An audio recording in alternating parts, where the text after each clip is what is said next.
KTV originals.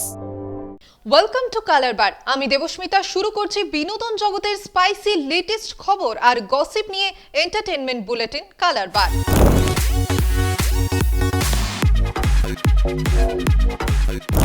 রানে open বুক।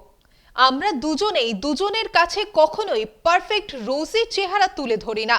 কোয়েল ও রানের সম্পর্কের ইউএসপি তুলে ধরলেন কোয়েল মল্লিক। শুনবো সে কথা। নাচের গুরুতে আমি যখন দেখি আমার নিজেকে এবং বাকিদের এখন যখন আমি দেখি, বিশাল বড় পার্থক্য লাগে। কারণ আমি অনেক কিছু না জেনে কিরকম ঢুকেছিলাম, কোনো কিছু জানতাম না। সত্যি আমি শুটিং করতে করতে করতে করতে অনেক কিছু শিখেছি। এখনকার দিনে আমি যখন বাকিদের সবাইকে দেখি, তারা এতটা এতটা ওয়েল ইকুইপড, মানে সবটাই জানে, মেকআপ জানে, কস্টিউম জানে, কোন চুলটা ওকে মানাবে জানে,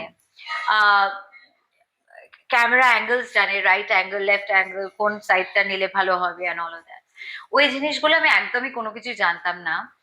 আর একদিক থেকে না জেনে হয়তো ভালো, কারণ খুব বেশি জেনে ফেললে একটা লেভেল অফ ইনোসেন্সটা চলে যায়। হ্যাঁ, সেই জায়গাটা হয়তো একটা জায়গায় হয়তো চলে যায়। কিন্তু হ্যাঁ, মেকআপের জায়গাটা আরেকটু শিখলে আমি আর কিছু কিছু ক্ষেত্রে অবভিয়াসলি এখন মনে হয় যে এটা এরকম করে কেন করলাম, ওরম ভাবে কেন ডাবিংটা করলাম, এরকম অবভিয়াসলি। সেগুলো তো প্রথমের দিকে অনেক অনেক ছবি, যেসব ছবিতে আমি অভিনয় করেছি, এরকম অনেক সময় মনে হয়েছে যে ইস কিরম ভাবে করলাম, ইস কিরম ভাবে করলাম। কিন্তু আমার মনে হয় ওই বয়সে হয়তো আমি ওরম ভাবে করতাম। কারণ অনেকটা ডিপেন্ড করে ধরো আমি আমার 22 বছরের মেয়ে যেরকম ভাবে অভিনয়টা করবে, সেরকম ভাবে তো এখন এসে আমি তো অবভিয়াসলি ওইভাবে অভিনয়টা করব না। আমার ম্যাচুরিটি আলাদা, আমার জীবনটা দেখা অনেকটা পাল্টে গেছে, তো সবটাই তো পাল্টে গেছে অনেকটা। তো তাই জন্য হ্যাঁ, আমার মনে হয় যে আগের গুলো দেখি আর কিছু কিছু সময় দেখি ইস ইস ইস লাগে। কিন্তু মানে অনেক অনেক আশীর্বাদ সবাইকার যে এত বছর ধরে, 22 বছর ধরে আমাকে টিকিয়ে রেখেছে। এবং এই গানটা আমি তো বললাম ইনস্টায় এখনো মানে আসছে শর্টসে, তার মানে কি ভালো পছন্দ করেন দর্শকরা নিঃসন্দেহে। আচ্ছা, গোয়েন্দাগিরির প্রসঙ্গে যদি ফিরি, বাড়িতে কখনো গোয়েন্দাগিরি করেছো?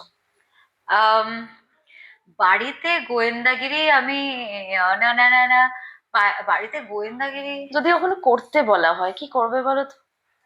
দেখো, বাড়িতে অনেকদিন আগে, আমি জানি না কথাটা বলবো কিনা, কিন্তু আমি শিওর, আমি জানি, সবাই জানে, অনেক বছর হয়ে গেছে এখন বাবা সিগারেট খান না, কিন্তু একটা সময় পর্যন্ত বাবা সিগারেট খেতেন। তো তো অনেকবার মানা করা হয়েছিল, তারপরে বাবা তবুও সিগারেট খেতেন। একটা ভালো যে বাবা কখনো আমার সামনে খাননি, হয় না যে প্যাসিভ স্মোকিংটা কখনো করাননি, বাইরে গিয়ে খেতেন, আমার সামনে কখনো হয়নি, খেতেন না। তো একটা সময় বাবা বলেছিল হ্যাঁ হ্যাঁ ছেড়ে দিয়েছি ছেড়ে দিয়েছি, কিন্তু আমি গন্ধ পেয়েছিলাম। আমার মা একদম ছাড়েনি, মা প্লিজ তুমি দেখো গন্ধ পাচ্ছি আমি, এরকম করছিলাম। মা তুমি প্লিজ দেখো, একদম ছাড়েনি। তো সেই গোয়েন্দাগিরিটা আমার মনে হয় সব ছেলেমেয়েরা সবাই কোনো না কোনো সময় করেছে। তো সেই মজার ব্যাপারটা এখন আবার মনে পড়লো, তো সেটা আমি হয়তো কিছু কিছু সময় করেছি। রালেদার উপরে কখনো করেছো গোয়েন্দাগিরি?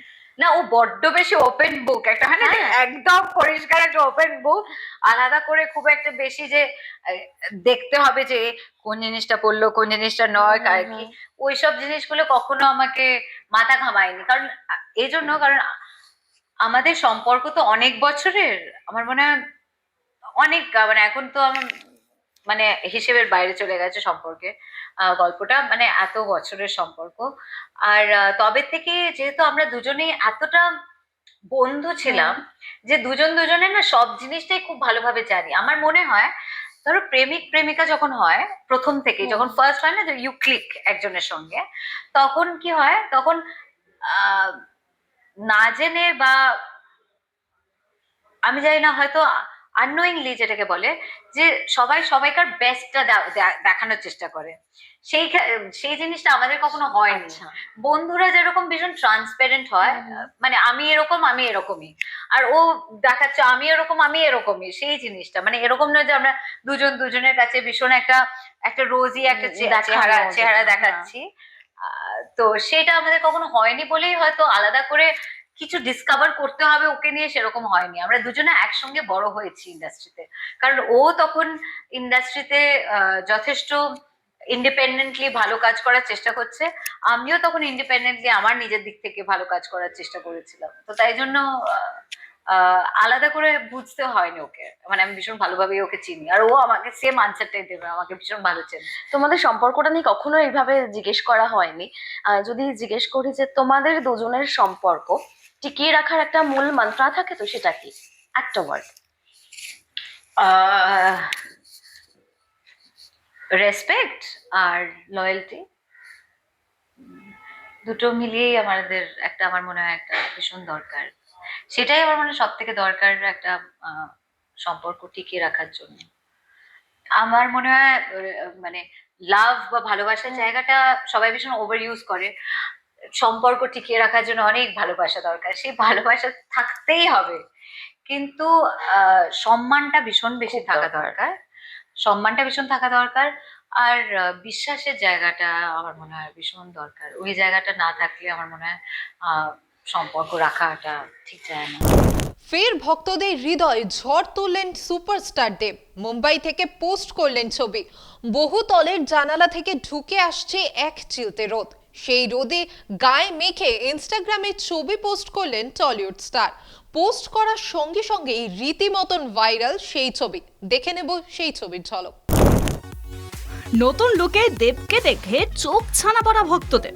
ছবিতে দেখা যাচ্ছে প্যাস্টেল নীল রঙা শার্ট ও জিন্স, পায়ে মানানসই স্লিপার, কখনো কোলে ল্যাপটপ তো কখনো আবার হাতে চায়ের কাপ। কাজের ফাঁকে ফাঁকে পোজ দিয়েছেন তিনি। বরাবরই দেব ছবিতে ক্যাপশন দেন এমডি। এবারও তার অন্যথা হয়নি। সদ্য মা হয়েছেন অভিনেত্রী পরিণীতি চোপড়া। ঘর আলো করে পুত্র সন্তানের জন্ম দিয়েছেন তিনি। মাঝে মধ্যেই মাতৃত্বের একাধিক ঝলক শেয়ার করেন অভিনেত্রী। এই মুহূর্তে কাছ থেকে দূরে নায়িকা মন দিয়েছেন সন্তান লালনে। এবার ছুটিতে ওয়ার্ড্রপ গোছানোর ঝলক দেখালেন পরিণীতি। চলুন দেখে নেওয়া যাক। ভিডিওতে দেখা যাচ্ছে এদিন পরিণীতির পরনে সাদা টপ আর ব্লু জিন্স। ইনস্টাগ্রামের ভাইরাল গান প্রিটি লিটল বেবি গানে নাচতে নাচতে ক্যাপশন লিখেছেন তিনি, ওয়ার্ড্রপ পরিষ্কার করবেন। মাতৃত্বকালীন ডিপ্রেশন কাটাতে তা নাকি মলমের মতো কাজ করছে। পোশাকের স্বচ্ছ নগ্নতা। 25 সালের সেরা ফ্যাশন স্টেটমেন্টে যদি দুটি শব্দে বোঝাতে হয় তাহলে আলবাত নগ্ন পোশাকের নাম দেওয়া যায়। হালফিলের যে ফ্যাশনে গা ভাসিয়েছেন বিশ্বজোড়া খ্যাতিনামা নায়িকা মডেলরা, দেখে নেব ঘুম ওড়ানো সেই ছবি। পোশাক নাকি নগ্নতা, এই প্রশ্ন তুলেছে বিশ্ববিখ্যাত মডেলরা। পোশাকের আড়ালে স্বচ্ছ, কারোর নিতম্ব, কারোর স্তন। নিউ ইয়র্কে কেয়ারিং ফাউন্ডেশনের কেয়ারিং ফর উইমেন ডিনারে ডাকোটা জনসন একটি কালো গুচি লেন গাউন পরে এসেছিলেন।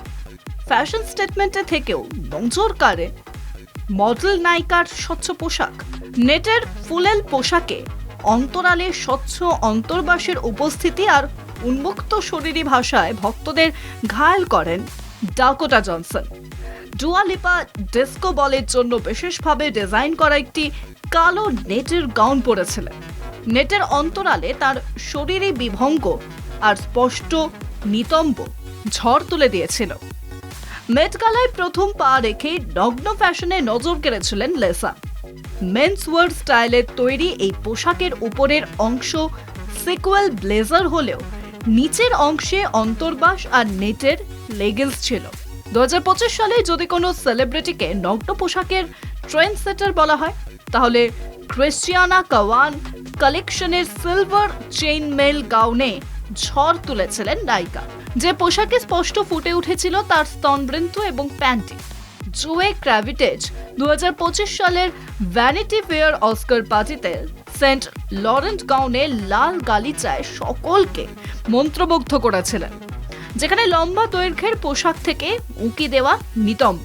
25 সালে চর্চার শিরোনামে নাম লেখান স্প্লিটার্স ভিলা খ্যাত খুশি মুখোপাধ্যায়। প্যান্টি না পরে রাস্তায় বেরোনোয় গোপনাঙ্গ ঢাকতে হিমশিম খেতে হয় মডেল নায়িকাকে। আজকের কালার বার এখানেই শেষ করছি। দেখা হচ্ছে পরবর্তী এপিসোডে। আমাদের এই স্পেশাল বুলেটিন কেমন লাগছে কমেন্ট করে জানান আমাদের ফেসবুক পেজে, ইনস্টাগ্রামে, ইউটিউবে এবং এক্স হ্যান্ডেলে। এছাড়াও ফলো করতে ভুলবেন না আমাদের website Kolkata TV online. Kolkata TV, রাত দিন 7 দিন।